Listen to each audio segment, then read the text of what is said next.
What began as a movement opposing President-elect Trump has transformed into one that is raising awareness, supporting American rights that we can hopefully all agree on. More than 250,000 people are planning to show up in Washington in a few days, and now you can attend a similar event in West Palm Beach. Here with what you need to know about all of this is Fox 29 lifestyle expert Shari.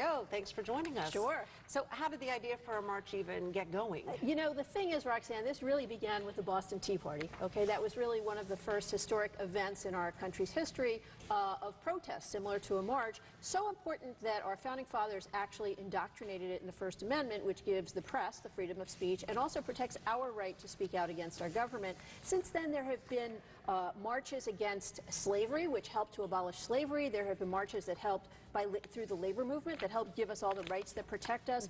Marches gave women the right to vote. And more recently, we've seen gay rights, Black Lives Matter, anti-war, all kinds of marches that are really an instrumental part of our country's processes and systems. This particular one began the day President-elect Trump was elected as a sort of a campaign on Facebook.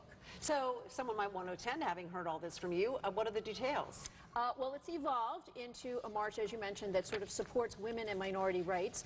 The march in Washington is on Saturday. Most of these marches start around noon. The one in Washington starts around 10 o'clock with a lot of speeches and presentations out on the mall. Someone wants to attend, they can go and do that.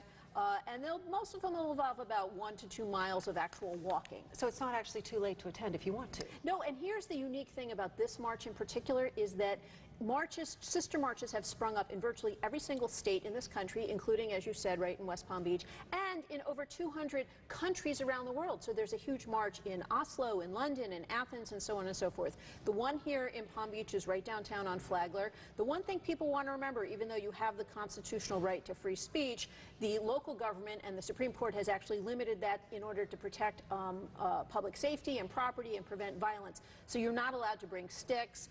You need to bring your own water. You can't have anything that looks like a weapon. You need to use your common sense. Exactly. Well, so there's many options for people who want to be a part of history. This is just, the marches have become our voice, almost as important as the Supreme Court and the President and Congress is our right, and they've had a significant impact over history. Thanks for sharing that info. Sure. Very interesting. Shari, good to see you. Let's send things to Felicia now.